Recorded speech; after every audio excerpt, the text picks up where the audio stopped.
do I start? We were supposed to be, Kate and I were supposed to be at the Mediavine conference in California, which happened recently, obviously. But sadly, Kate's mum got really ill and we couldn't make it. A bit, yeah. But here we are, and it's really nice to finally say hey to everyone. And yeah, there's so many people that I've spoken to in the group, and in other conversations in other Facebook groups, and it's ace to see your names, put it that way. So yeah, I'm Kay. I run a website called Pinch of Nom, not Pinch of Yum, obviously, but Pinch of Nom, over here in the UK. And it's pretty much a diet kind of healthy eating website. We've only been in existence since January 2016. And we've found a lot of success with our Facebook group. We've got 540,000 members in there currently. It's a lot of people, and it's a little bit mad, to be honest. The whole thing is a little bit crazy. We've had a bit of luck, and we've also had a lot of we've been quite clever in our approach, and obviously we're with Mediavine. We have been now since June 2016, and we really like them a lot. So yeah, and a few of them are in our Facebook group. Quite a few bloggers are. But yeah, so why did we start a Facebook group? So back in 2016, there were, I think in our niche, we started the website to help us lose weight. So it was one of those where we needed the support ourselves, but also we wanted to help other people. There were quite a few groups out there, but we found that we had to join like 10 to get the best, out of they weren't that great, to put it simply. So we decided to start our own. We had a run-in with a bit of a power crazy admin, to say the least. So we thought, do you know what, sod this. We're going to make our own group with our own rules so we can help other people. And at that time, the main goal for our group was to help people, not so much to drive traffic, but certainly to help grow the brand as such.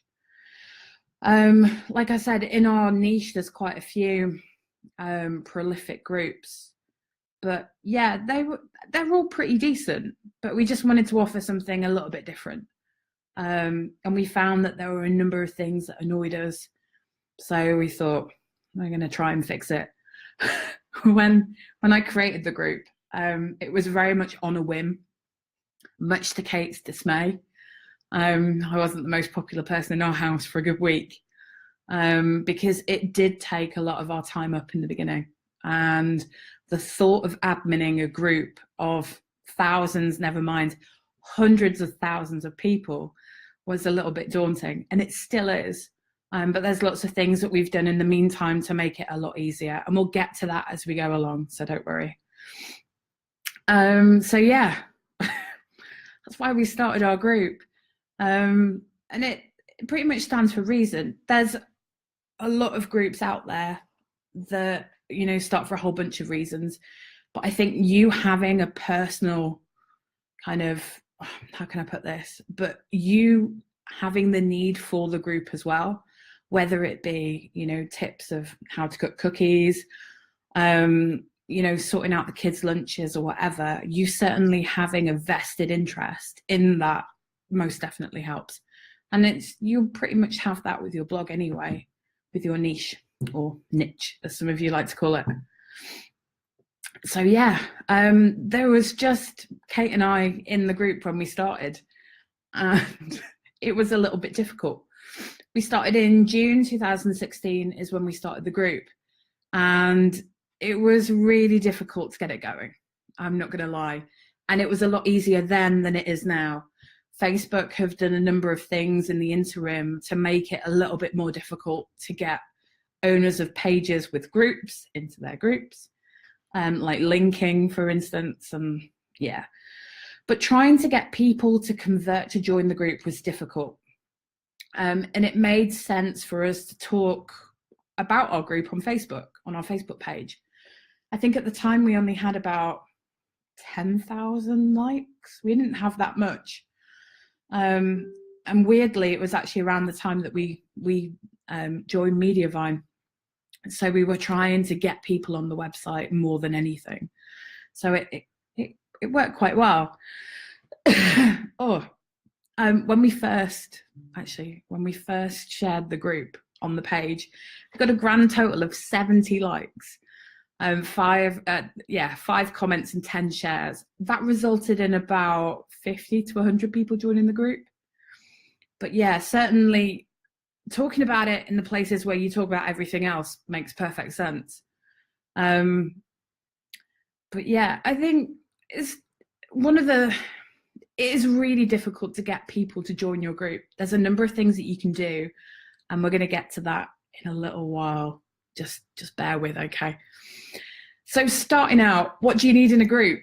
You need content. Content kind of helps. If you don't have anything to talk about, then people aren't going to talk to you, because why would they? It is difficult deciding what you want to talk about in your group, why.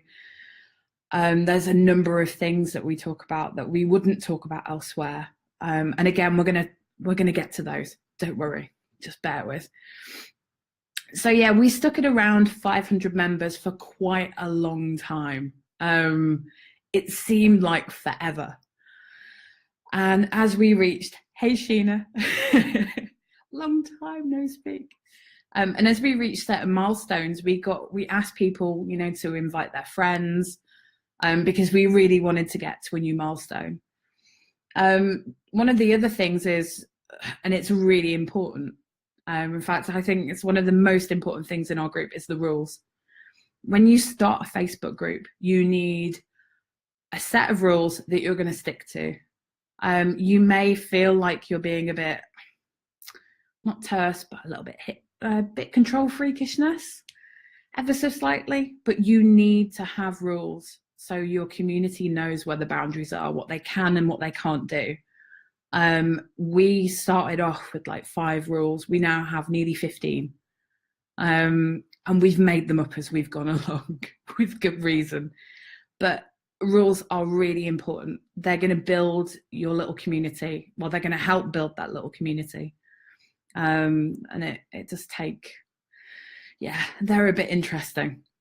I'm going to have some stuff, by the way, at the end of this. You guys can join our group. You can take our rules. We have a lot of bloggers in the group already. So yeah, feel free, but we'll get to that at the end. So don't worry. Let me waffle on in the meantime. So let me just grab onto the next one. Where am I? Hang on. Oh, technical difficulties. Hang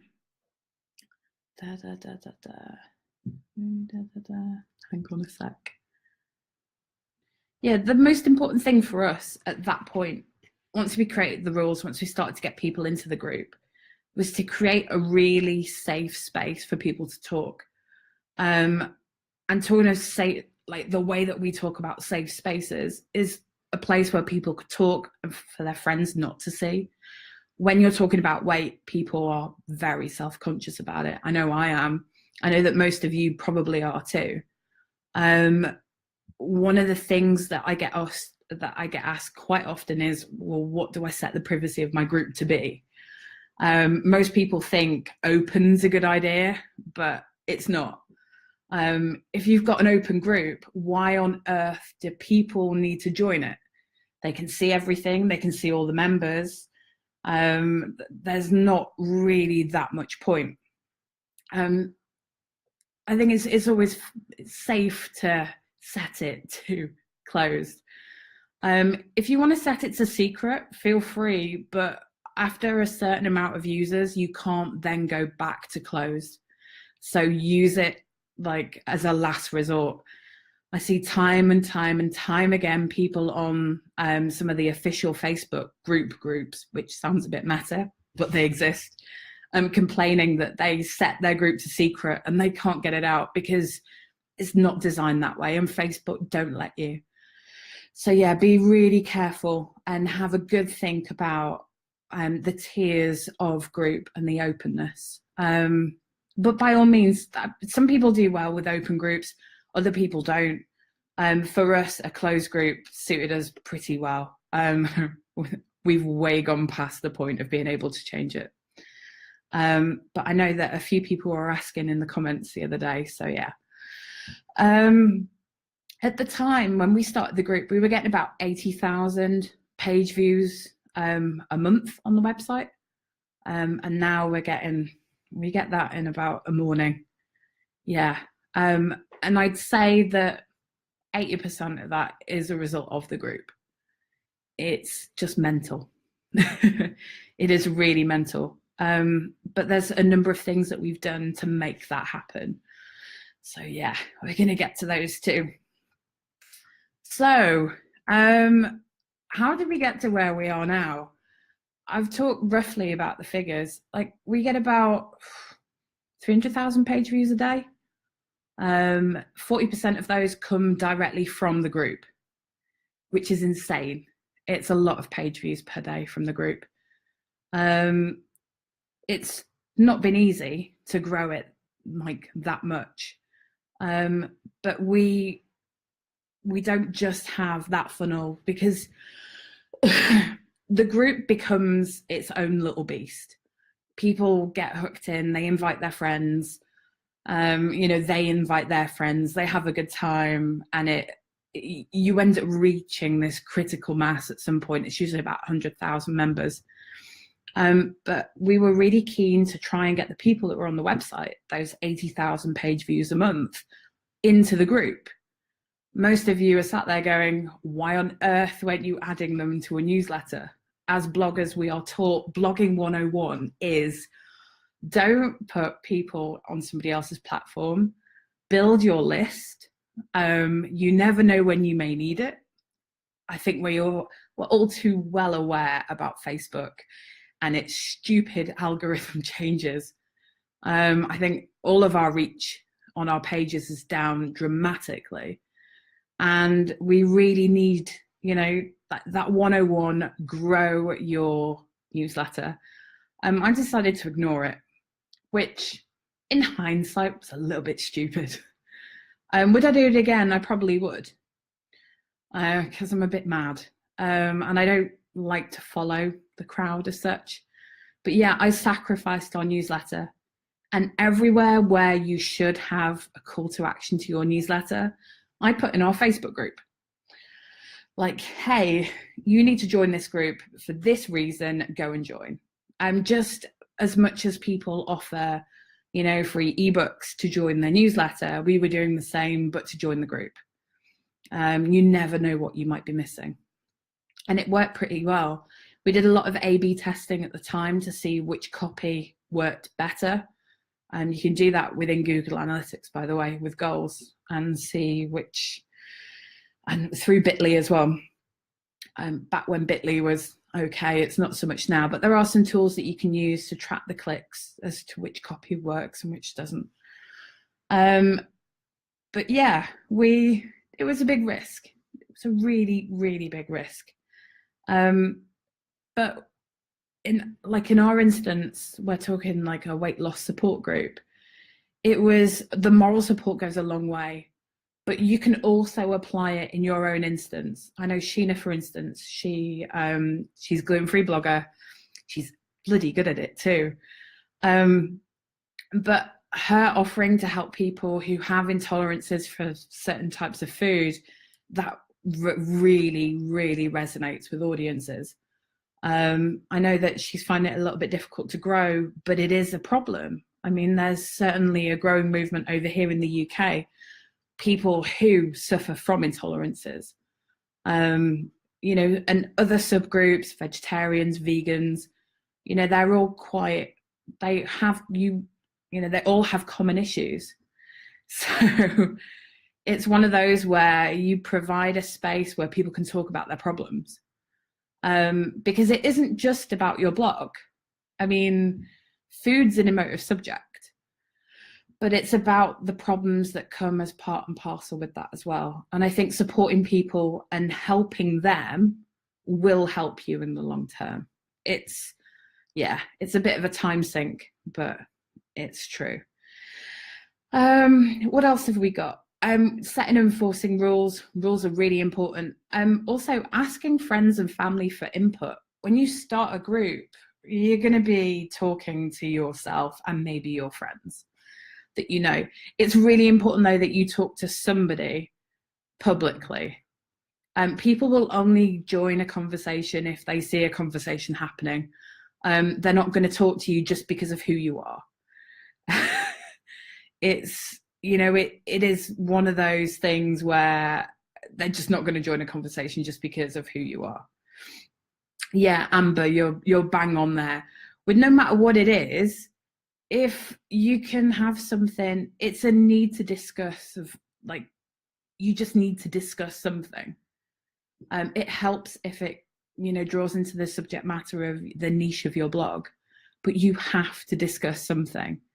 There's lots of other things that you can talk about that are roughly around your niche. For us, I mean, for instance, we were talking about clothes sizes, and cute pictures of people's animals do really well too. I mean, there's a lot of things that you can talk about to get the conversation growing, and we will come to those in due course. One of the things we get asked about quite often is, what do you post to your group? For us, it's a mixture of everything, really. There's certain stuff that we post to the page that we don't post to the group, and vice versa. Generally, a lot of the evergreen content that we push out every day that gets scheduled ends up in the group. People need ideas of what to cook at certain times of day. Obviously, in the morning, people want breakfast recipes. In the afternoon, they want to start to plan dinner, etc. But for you, it may be different. But that evergreen content certainly does help drive some of the traffic, but it helps give people ideas. Because for us, that's important. For you, it may be a little bit different. One of the other things that we do is we flirt with the group. For us, it sounds really odd, I know. There's some people in the group that I just wouldn't want to flirt with. But as a whole, we flirt with them. We tempt them with things that we're developing. We ask them what they want. Because it's always a good thing, right? But yeah, we tease them without sounding corny. It's exactly what we do. And we make them feel involved in the process of what we do. These people, they like what we do. We find it a bit odd sometimes, but they like what we create. And it's just a place to have a conversation outside of the comments. It's great when people drive by to your website and they're like, oh, I really like the look of that. But they're not going to have an in-depth conversation with you. A Facebook group is the perfect chance to have that conversation. And not just for them to ask you questions, but for you to ask them questions too, because that's really important that you listen. Again, we're going to come to that. Hey, Karen, I hope you're well. Yeah, if anyone's got any questions, just feel free. I know sometimes I can waffle a little bit, but yeah, this is interesting, put it that way. So yeah, how to get people talking is really difficult. It's the most asked question that I get. How on earth do I make my people talk to me? I was at a dinner recently, and somebody was saying, oh, I put a poll up in my group because I want to know what people want to talk about. It's like, why did you put a poll up? Why? So imagine it as your group is like a room. Imagine you're hosting a dinner party or you're at a party, and you go around that party with a megaphone. People aren't going to listen to you. They're just not. They're going to look at you. They're going to turn their backs, and they're just going to keep talking with whoever. It's really important that you talk to people rather than at them. As bloggers, we're taught to be, I think it's kind of expected in a way, that we assume what people want, that we assume you know, that people want X, Y, and Z, and not to make any sort of, you know, there's no leeway as what to do, because there isn't. You know, we are our own person, we know what to do, right?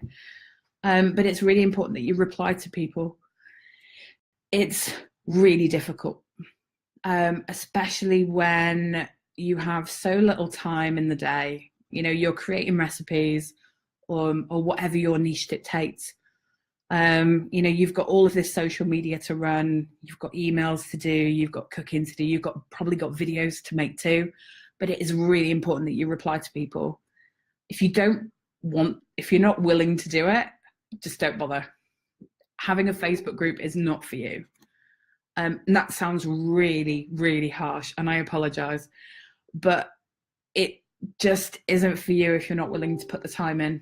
The amount of hours we used to put into the group at the beginning were verging on ridiculous. But it's important that people feel that they're wanted. So when you start your group, have friends and family do the interaction. Yeah, exactly that, Michelle. If you get people to seed questions and if you reply to them, it certainly helps people feel like they can interject into a conversation if there's a conversation there in the first place. If there isn't one, what are they going to talk about? Nothing. So yeah, it certainly helps if you've got a gaggle of friends to help. Or in fact, I've seen there's certainly it's like some groups of bloggers that are helping each other out as well. That can work really well. Similar to how people cross-post, you know, you share each other's content on Facebook pages, you can do the same in groups. And that really helps a lot of people.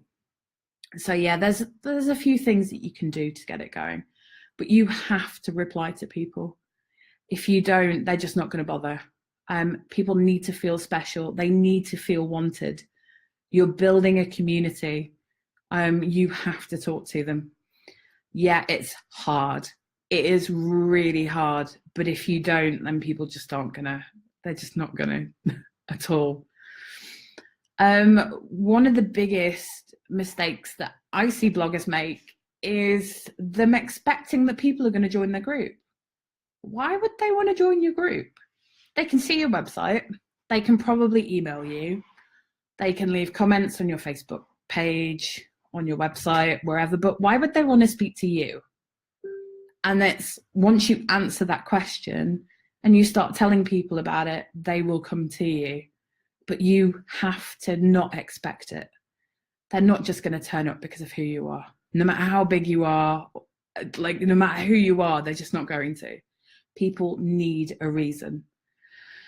At first, we offered, so to make bad recipes good, and by bad, I mean completely calorific, takes a bit of practice. Kate and I are chefs, and it's one of the things that we kind of got down to a fine art in the beginning. And we offered the service of, you tell us a recipe that you want making a lot lighter and we'll do it for you.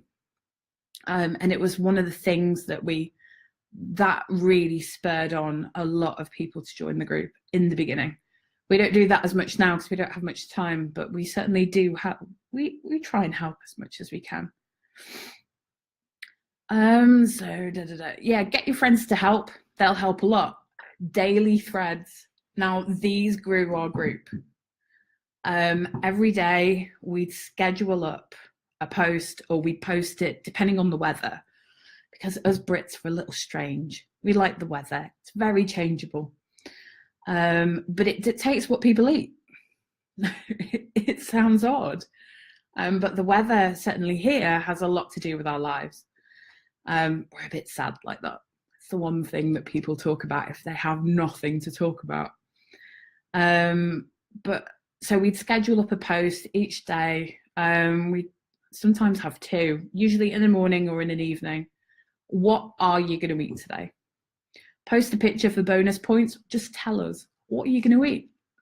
And quite often we'd say, well, we're making this. What are you having? Or we've had this for breakfast. Or we're going to have this for lunch. Or we're planning on making this tomorrow.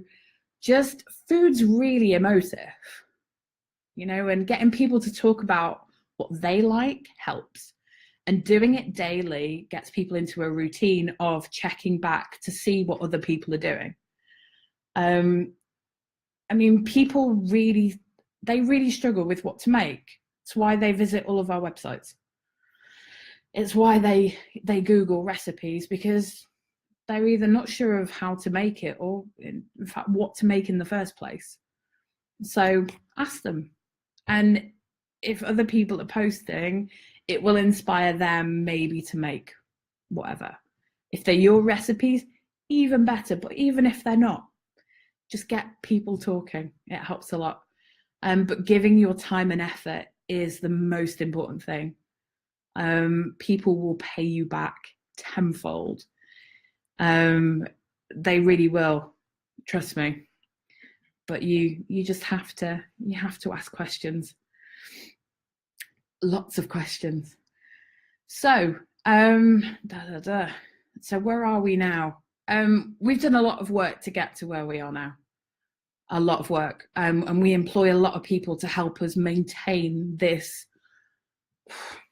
beast. It's the only way I can put it that way. So we've got over 500,000 members. A lot of our traffic comes from our group. When I wrote this presentation, we had 500,000 in the group. It's now 540,000. We had about 10,000 a week. It depends. We've just come out of our silly season of January where everyone hops on the diet bandwagon. It slopes off through February and March, but it starts to get busy again now if the weather improves. Parts of our country have snow. We don't cope with it very well. But anyway, we get a lot. It's usually about 7 times as much traffic comes from the group as it does from Facebook, from our page. It's a lot. It's been a really nice byproduct, don't get me wrong. But in terms of engagement, yeah, this is where it gets interesting. So we approve over 1,000 posts a day. You'll notice I said approve because we don't let people just post on the group. There's a reason for that. I'll get to it. We approve over 1,000 posts a day. We see upwards of 30,000 comments a day on the group on various threads. It's a lot. It's a lot for us to keep our eyes on. It's an awful lot. And we see around 100,000 reactions a day. So they're likes, angry faces, wow, sads, love. It's an awful lot. It is a lot. And we have an amazing group of people that help us do this. And I can't thank them enough. Yeah, they've helped a lot. And talking of which, scaling, as you start to grow, you will need to scale up. It is impossible for you to spend all your time on a group, you know, doing all the adminning. And you will bump into people that will be incredibly helpful. You'll probably start to see them a couple of months in. They will be the people that post often. They will be the people that report problem posts, that care, and they will probably start responding to people too, as well as you. We've made some of the most fantastic friends via the group. In fact, it's a bit mad. But part of the scaling up has been difficult, and we've created a lot of processes around helping the moderators that help us as much as they can so they're not sinking all the time in the group. We have four mods in particular who spend an awful lot of time in the group, and we've tried to make things as easy as possible for them, because it's not an easy task dealing with people that want to troll you all the time. Yeah, we get our fair share of drama, but making it as easy for people to help you is really important. And it'll save you go from having even more grey hairs, trust me. It's just difficult. So yeah, we talked about scaling up, we talked about our mods. In fact, I'll talk very briefly about what else we've got for the mods. I read a comment the other day, a question, sorry, about asking how on earth do we decide who to have as mods. It's important at the beginning that you have people that you know in real life. It's a big trust thing. Your group will grow. And as part and parcel with that, you'll need people that you can trust, you know, whose opinions you trust. We've been really lucky. We started off with a couple of friends, Kate's sister and a friend that we knew, but that we know rather. And we started to recruit people from within the group because it just made sense. These people started talking about recipes of their own, but also they were quite sensible. So we made them moderators, and it went from there, really. Everyone that works for us now, apart from 1-2 people, we've met via the group. We've got 15 people that work for us. So it's been good. Don't get me wrong, though. We've made some pretty big mistakes. We now have quite a thorough vetting process, and it's more akin to a job interview now, becoming one of our mods. We have quite a lengthy, we have an application form, we have Skype interviews. I think we're starting to meet people now before we actually go there. Yeah, we've made some pretty horrific mistakes, but it's one of those of just listen to your gut and yeah, treat it like a job interview at every step, because otherwise, yeah, it's not pretty. But yeah, next is about, this is the most important thing about the group, is that you listen. We as bloggers are taught to assume that we know what's best for our audience, and it's true to an extent. I certainly don't know what's best for my audience. Sometimes it's the case where we know what's best and we have great success with recipes. They do really well. We end up with lots of page views, lots of likes, but quite often we miss the mark. I think it's fair to say everyone here has had a recipe that's tanked and you do not know why. I know I have quite recently. We've had a couple and we're like, why are they doing so badly? Why aren't people liking them? And it costs us page views, it costs us revenue, and you know, it is difficult. It's difficult for us to be right all the time. It's just not going to happen. But the one thing that we found that helps mitigate and helps prevent that is actually asking the group for what they want. Once a month, we ask the group, what recipes do you want to see? And we ask them why, because it's really important, not just people telling us what they fancy for their dinner, but why they want to see that particular recipe. And some of our biggest ones have been as a result. You know, people saying that they like rice recipes or they'd like to see this, and us going away and working on something quite similar has been it's done really well for us. But yeah, never assume that you know best. We certainly don't know best, and people are a bit odd sometimes. I think that's fair to say. But we ask them all sorts. In fact, I don't think there's been a decision for the business that we haven't asked our readers in some way, shape or form, whether that be in our newsletter, but it's pretty much in our group. We get an instant reply. A few weeks ago, somebody asked us if we could sort our recipes by a certain thing. And today I posted in our group saying, I've done it. Here you go, check it out. I think that post has had nearly 2,000 likes so far today. Yeah, people like feeling like they've been listened to. I know that sometimes making it appear that way is, yeah, but we actually listen to them and we act on it. And it goes down really well. I think it certainly helps people trust us. But it goes both ways, and we trust our audience to tell us what they want, but we'll really, really listen to them. And it's important that you do. If you don't, a group may work for you, but it probably won't. It takes quite a bit of trust to let that go. And it's something as bloggers that we're taught not to do. But yeah, listen to them, ask them all sorts. Even how we run the group, we vote on rules every now and again if we're thinking of doing something. We've had a big issue where the group's got a bit too big, which has been a bit weird. And we've asked people, you know, what should we do about it? Do they think it's a case of where it's too big? Because I don't like to assume anything.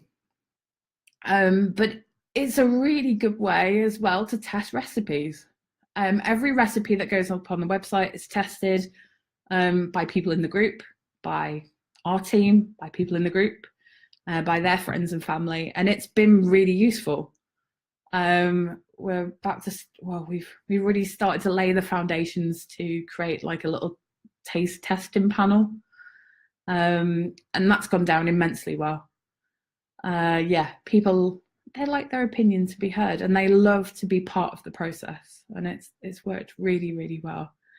But yeah, it helps us keep focused, because, you know, when you've got so much going on, it's difficult. But it's helped us keep focused. We do this because we want to help people, and it's helped us keep eyes on that rather than get distracted by other things. So yeah, so how do we get people to the website, right? This is why most of you are here, I suspect. So the group is where everyone congregates, but obviously we want people to filter through to the website because it helps, right? I've talked briefly about us teasing people in the group, not particular people, but as a whole. We try and hype up our recipes if we've got new stuff on the way, and it works. We're like, hey, would you eat this for dinner? We're working on this. I'm editing it up currently. Do you want to see it? I do warn you, if you do that, please have a link ready.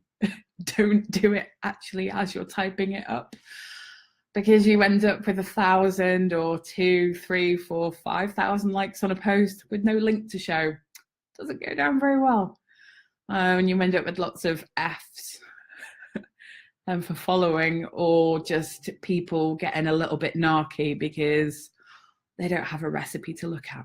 Trust me, doesn't go down very well. But yeah, it works. It's one of those things that works. It gets people on the website. The other one is when people, so we find it a bit weird that people post pictures of our recipes. They do. Find it really bizarre in a lot of ways. But our mods are taught to post the link to the recipe as the first comment. When posts sit in the queue for approval, they're pretty much the easy ones that they can pick off and get through pretty quickly. It helps a lot to get them to go through there. It's, yeah, trying to get people to head there is interesting. In fact, can I show you? I don't think I can. But if you join our group, you'll pretty much see it in action. Facebook recently, though, was trying to change some stuff up. So you might want to go a bit easy on posting your own links in your own group. You'll end up in Facebook jail. But yeah, we'll post the link to the corresponding recipe. People aren't very good with links. People like screenshots. Screenshots aren't good. We also look at the group for common questions and issues. People, we had it once where people couldn't boil an egg. Sounds a bit odd. A really hard-boiled egg is difficult for some people. We might not think that, but to a lot of people it is the case. And people are like, how on earth do you get your eggs like that? So we created a post, how to soft boil an egg. It's one of the most popular articles on our website. We do it with lots of other things. How do people feel, how do they keep motivated? And it's led us to creating sections of the website that aren't food focused at all, that focus on other things. One of the things we're going to be doing soon is travel, for instance, because people, they ask these questions in the group. They want opinions, and it's it really helps. A lot of people ask, do you allow other bloggers to post their stuff? We do, but only with permission. This will vary from group to group.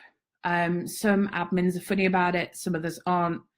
We've seen so many bloggers join the group, not contribute, dump their links, to the point where they have to ask for permission now, because it's not good for the community. People don't like it either. But for us to help each other, we need to help each other. So one of the things that we're particular about is that they contribute before they can post, or at least that they've been in there for a little while. Because with so many people in there, people like to use it, put it that way. But yeah, it is a bit mad. The whole thing is a little bit bonkers.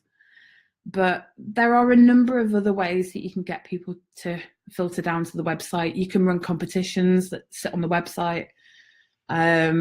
We've even got a newsletter sign up that on the website. There's ads on that page that we post just to the group and nowhere else. Because as much as we sacrificed our newsletter, we now make people who are in the group sign up for the newsletter because they don't want to miss anything, right? And we send a digest out each week. It's very personal. One of the team creates it from scratch each and every week. Again, weather dependent because of us Brits are a little weird. But yeah, it's all about funnels and getting people there. And hopefully they'll find other stuff that they like. And you'll end up with more pages per session than one. 2 is a good number, right? So yeah, I think, well, that's pretty much it. I'll get started on questions if anyone's got any. There's already been a few that have been asked, but I can certainly, if anyone's got any more, feel free to ask them. Oh yeah, there's quite a few. My scroll hasn't been working. Hurrah! Oh, just bear with me a sec. Am I concerned about Facebook shutting down our group one day? It is something that bothers me. Does it keep me awake at night? Sometimes. We have a contact at Facebook. In fact, we've got a couple now. So I know what to do if it happens. Hopefully it won't. I've known of it happening, and there's only a few circumstances for which Facebook will shut down your group. It's pretty fair to say if you stay within their guidelines, you'll be okay. But if you violate their community rules, then bad things will happen. It is something that I do worry about a little bit though. Do I post the recipes that we're working on in the group and then a final one in a post in your blog? That's exactly what we do. But we'll usually have it ready so that if people start asking, hey, I really like the look of that, we'll have a link for them, or at least something similar, because we do a lot of similar recipes as well. Let me just see if there's anything else. The survey thing, Amber, is spot on. We survey them, as you know, because you're in our group. We ask them questions all the time. I'd say it's one of the main reasons for our growth is because we've asked them so many questions. Sometimes I think they get a bit sick of it, but on the whole, they're quite receptive. Hey, Marley. Hey, we've spoken in the past. Helps you really niche out the topic. Yeah, I think us having this super tight niche has helped, because it's not just, I come from a sales and marketing background before we started doing this. I used to work at a startup and I understand how important niches are. I thought like this sub niche of a niche was too restrictive when actually it isn't. And we find now that we have people who calorie count, who carb count. We have a lot of people that follow keto diets, that follow our recipes, and just people that don't even watch their weight have joined the group because they like good food. it certainly helped us have a focus in the beginning, and we've been able to expand that. But it really does help having a niche and it being really quite restrictive. Just as long as there's people there, it helps. And I think if you do a search for your subject matter on Facebook and tick the groups box or the groups tab and see if there's other groups, it's pretty fair to say that if there are groups with members in and they're in their thousands, you're going to do pretty well. Instant Pot, for example, there's a number of massive Instant Pot groups, and there's this flurry of smaller niche groups that have a few thousand members in, and it's a great way to get started because you are restricting yourself, but it's also it's what people want. One of the things that we plan on doing is launching subgroups. In fact, we're already in that process of doing it so that people can have these focused conversations rather than, be overwhelmed with all these posts. And that is what Facebook want you to do currently. We've seen it a lot with what they're talking about, meaningful conversations, that they are super focused. So you having a collection maybe of like 5 smaller groups could well be the equivalent of having a big group. Having a big group isn't all it's cracked up to be all the time. Trust me, it can be a bit of a pain. I completely hear you, Shelley, with my group never took off. It is difficult to get people to talk to you, but you just have to keep trying. We've never promoted our group in other Facebook groups. It's something that we didn't want to do. We don't like it when people do it to us, and we don't like to do it back to other people. But sometimes it may be worth talking to some admins, and joining up and doing different things, especially people within your niche. If you're struggling, it's one of the kind of like the last resort things that I'd advise doing. Somebody asked about a content plan. I think I've covered that ish, but it's pretty much the same as we regulate the content on our page, and we schedule it up the same way. We do it a couple of days in advance or a day in advance, depending on the weather. But yeah, there's certain stuff that we do schedule on the page as opposed to the group. We tend to be a lot more personable in the group than we do on the page. I want to join your group. I'll pop it in there again. What advice would you have to somebody starting a group specifically for getting their page followers over to the group? So don't worry so much that you've got all these likes on your page and they're not in your group. For a long time, we didn't have that many in our group compared to our page. I think the page grew much quicker than the group did, but the group will drive itself after a while. If people are finding it useful, it certainly will. They'll invite their friends, their family. It will become a place where people want to be, where they find inspiration. So don't worry too much about it. Certainly post it on your page. One of the things that we do is every time we post as our page, the top comment, the first comment that we post is about the group. If you like this, join our Facebook group. It's not something that I do or Kate does. We have a VA that does it for us because it would be a bit mental otherwise. I think we post 10 times a day. But that certainly helps drive people from the page directly to the group.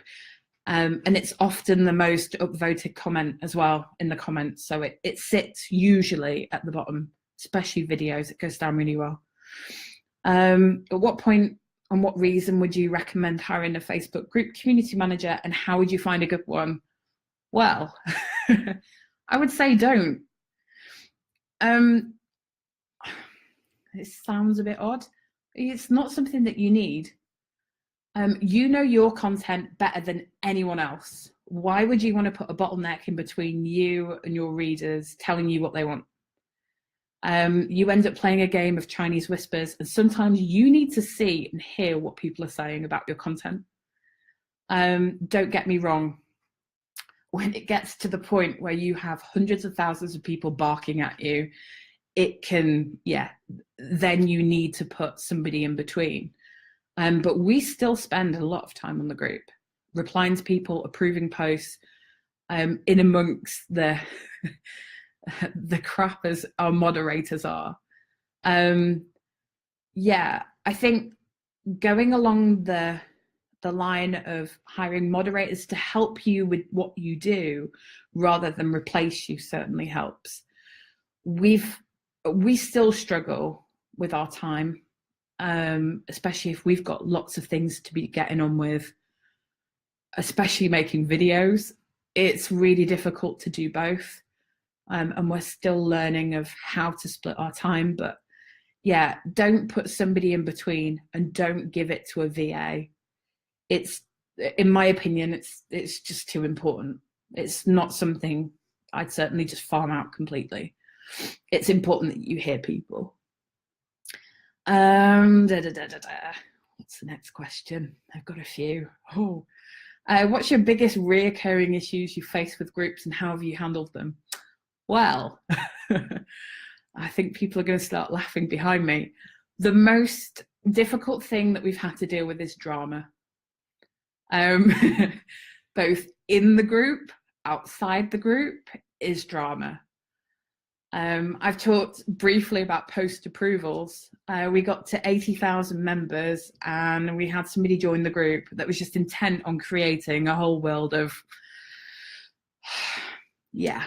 So we turned on post approvals for the day to just help mitigate damage of this person going absolutely mental in the group.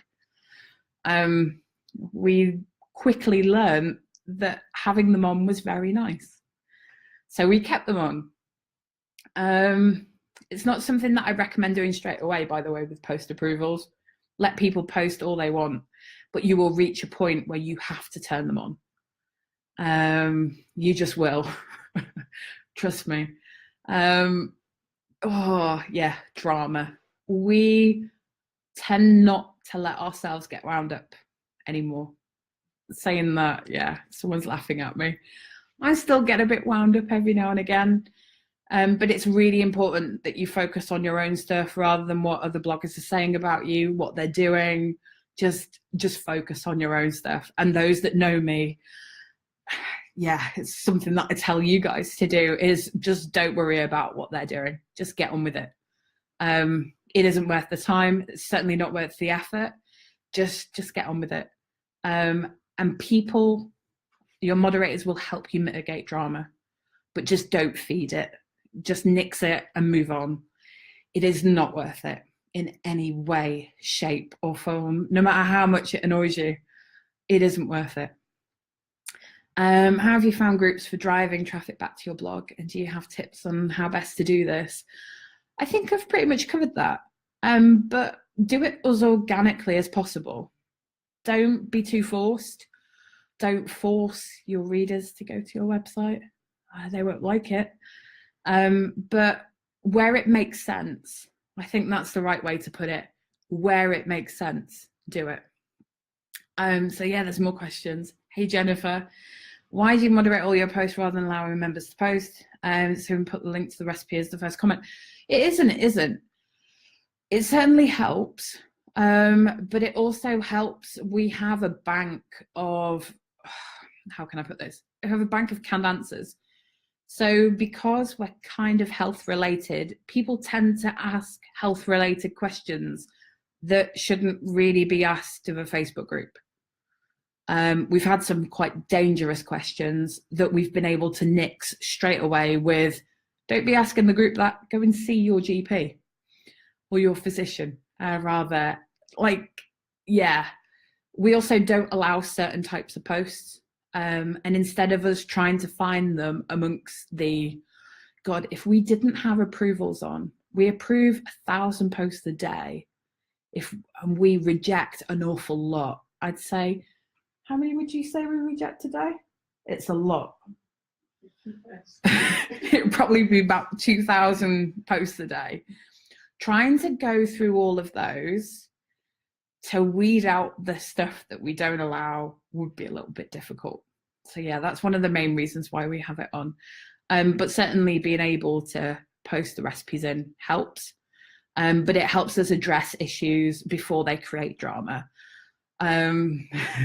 Yeah, people like to react to certain questions in different ways, and people like to pick fights with other people. It just isn't worth it. So approvals are on, and they're staying on for good reason. Do I have any favorite resources? I'll put those in the comments. There's quite a few Facebook groups. Sounds really meta. But there are Facebook groups that Facebook actually run that most certainly help, especially when it comes to issues. There's always a problem with Facebook. I always have one support ticket open with Facebook a week, at least, if not a day. They're rolling out a lot of new features at the minute. Don't know whether they test them or not, but some of them don't work the way that they should.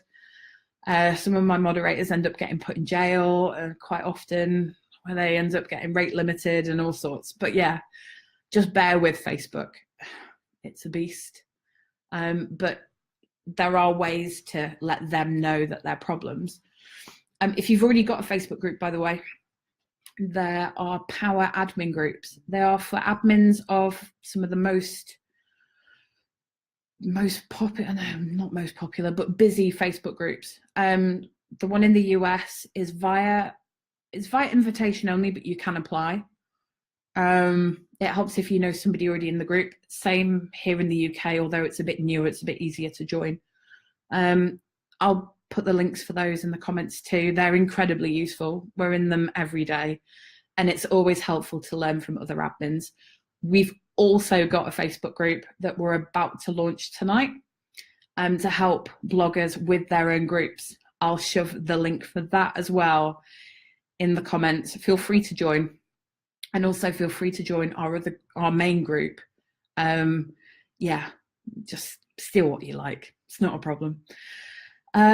What else? I have a group where I've added friends as admins. Is that all right, or should they be moderators? So yeah, so make them moderators.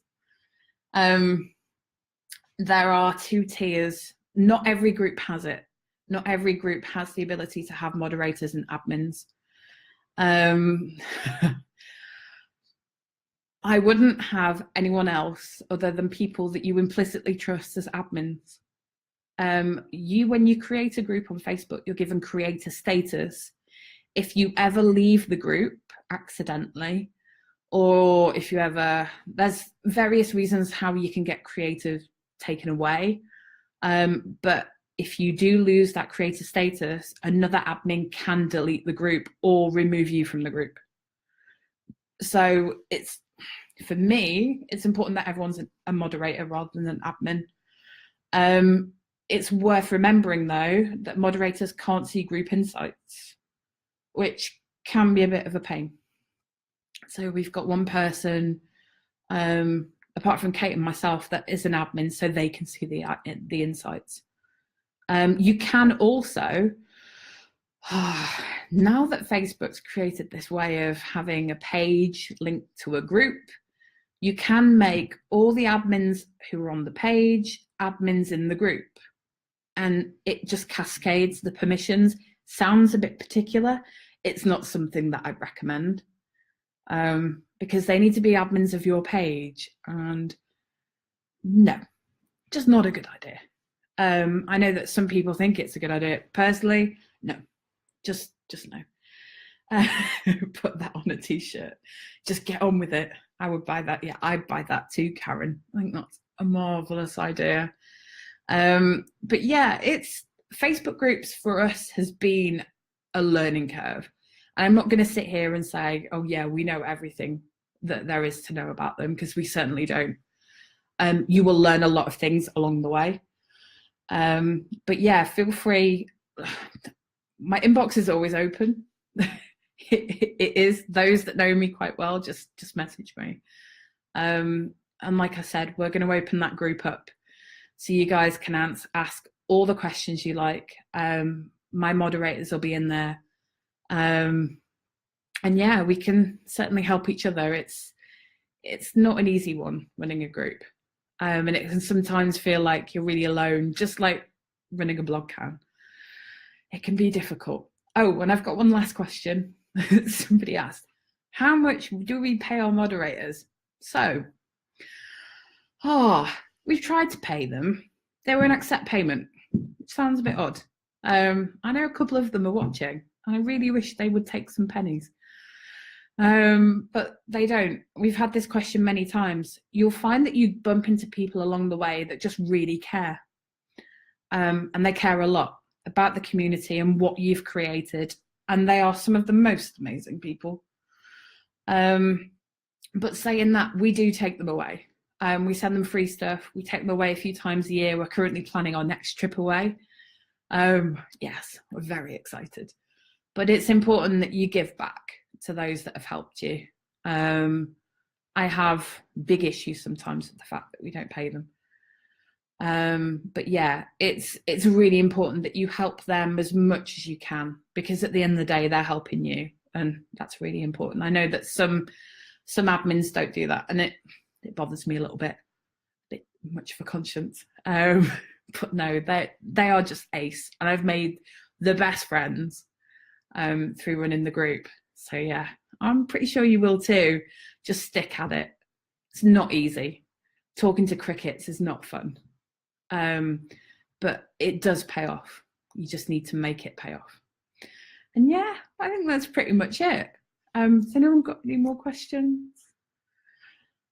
No? No questions?